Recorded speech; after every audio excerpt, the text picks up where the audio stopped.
6:35. Nice, decent way on the way today with the afternoon sunshine. And the high is going to 60, mid-60s, 63, maybe 65. And then it'll be rainy again tomorrow as we're going into Mother's Day weekend. But I don't know. It's going to rain on Saturday, where they're saying temperatures in the 70s. All next week, temperatures in the 70s. You're kind of keeping track? I kind of do. I'm obsessed with the weather. How about the New York Mets, Jeff Manaske? The New York Mets are on fire. Yeah, they are. They absolutely are. Bartolo Colon pitched a gem last night for the first time all season. A Met pitcher threw 8 innings. The Mets, the only thing that worries me is we score in bunches, and then our bats seem to go silent. But, I mean, we keep winning. I'll take it. They scored all 4 runs. It's not a manufacturing-run team right now.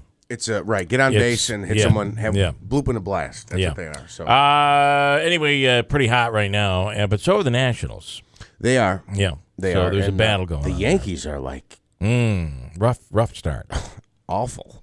The event is called. What are we calling it again? It's Utica Brews and Blues and barbecue. And what it is there's food trucks, and it's going to be 2 weekends from now. That will be over at Hanna Park. And the band that's going to be playing there is called The Wait. Not WAIT, but WEIGHT. And this is a group that includes former members of the Levon Helms band and of the band, which was and I'm going to ask you, you do know who these guys are. You take a load off Annie, take a load off Fanny, take a load off Sammy. Franny. Which Andy? Take a load off Andy. I believe it's, I've gone through this before, and I believe that it might be Annie. Oh, one we didn't name. I thought it was Fanny. Well, when you off Annie, it becomes... Oh, wait a minute. Take a load Fanny, off or maybe Annie. it is Fanny. What is it? I just quickly Googled. This is azlyrics.com. Yeah, it says Annie. Oh, it says Annie? I think it is Annie. No, this says take a load off Fanny. Yeah, this is the problem with these stupid websites. We look at them and we're like, oh, well, the website says it this. It must be true. It's got to be true. This says take a load off Annie. And then and I believe the band they were a warm-up band for Bob Dylan early on, and then Woodstock, they became, this song was a big hit, and they had others. But the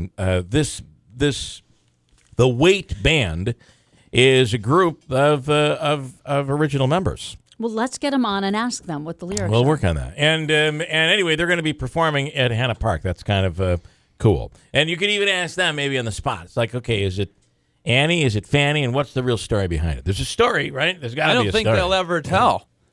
Because they like the people, back and forth? like the players involved in that. What was it? The Hail Mary or the Hail Mary thing? The Steelers when he caught it off his toe. Nobody will ever tell. No one will ever tell. And Carole King, right? Carole King. Who's she singing about? You're so vain. Oh, she did reveal. She did, kind of. Yeah. Okay, and then anyway, the event is 2 weeks from this Saturday, right? It's the 18th. What's the date on it? It's the 21st. Yeah. 21st. I'm glad I have no information correct on any of this, and you can always rely on me getting the information out there, almost correct, and then the two here will kind of verify everything. So thanks for that. So it's a team effort. We're having, by the way, this is going to be really cool. It's like a food truck. I don't know if you want to call it a rodeo, a showcase, but there's going to be several. I wouldn't call it a rodeo. There's going to be several. Of all things, I wouldn't call it.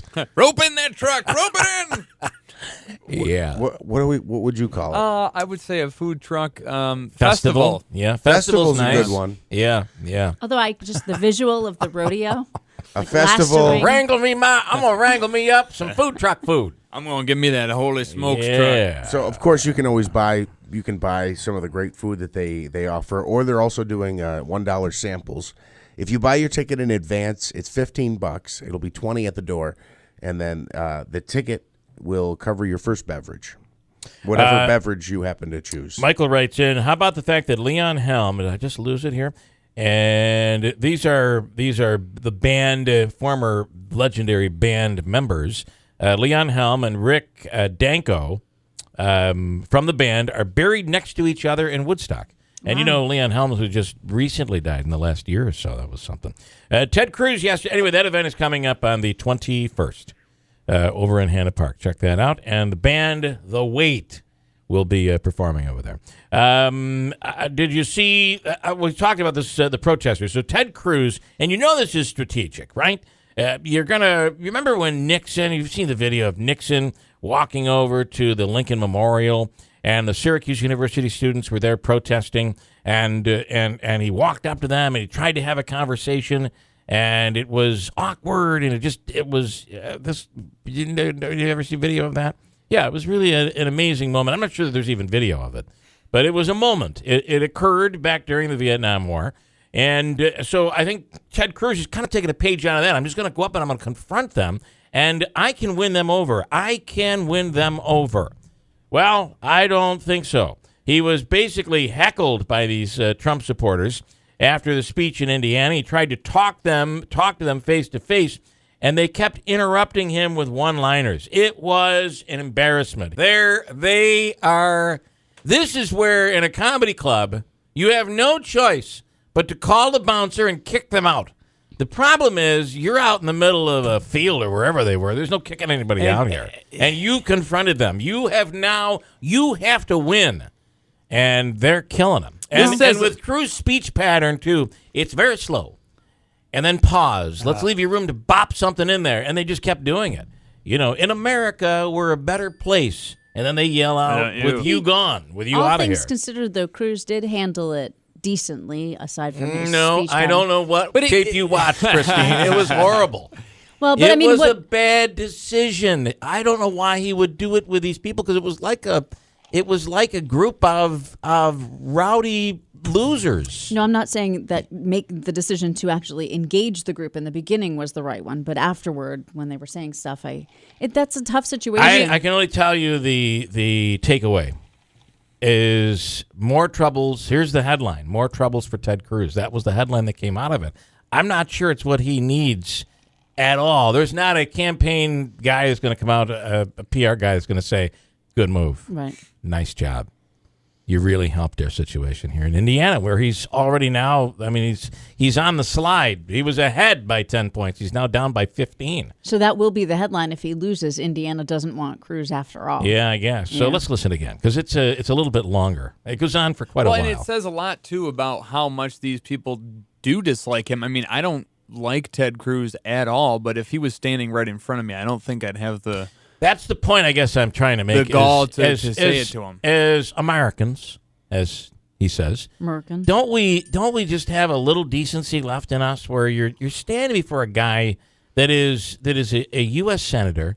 He is fighting for his life politically, and he's taken on this challenge of running for president. He's number 2 in the race. I mean, don't you give a little bit of respect, a little decency? It doesn't say much for us, I don't think. Do you want your kids repeating the words of Donald Trump? Okay. Are you really saying that to these people? Because their answer is going to be absolutely. Wait, someone needs to book that guy who. Yeah, he's a goodie on a show. He's like did you want to comment on playing Mad Libs. No, I'll just say this: to the point you make about disrespect. I mean, I think we've passed this line a long time ago with the whole Obama thing about where he was born and some of the nasty things that have been said about the president. But even then you had John McCain who stood up and said, no, that's not true. And people stepped down. They respected John McCain, and they stepped back. We've elevated to a new level here, and maybe Christine's right. Maybe it's just the upbringing. Maybe this is the new society we live in. Ted Cruz a kid was heckling Ted Cruz yesterday. This is what I'm talking about. A kid. This is the one you're talking about? No, this is what I'm talking about. A kid was heckling Ted Cruz at a rally in Indiana, and this was Ted Cruz's response. He said, yeah, you suck. Now, what parent shouldn't just be punched in the face for letting that happen? Right. I'm sorry. That's just terrible. I mean, and this is how Cruz responded, and I got to tell you, I like how he responded. Oh, come on, Andrew. Oh, my gosh. I thought he handled that very well. He was so prepared for that. No, he handled it well. Well, you know that kid there that just talked up in front of everybody? Here's Christine with an update. Good morning, Christine Bellino, 648. At the end of the day, whether he handled it well or he didn't handle it well, he didn't look at what we've come to.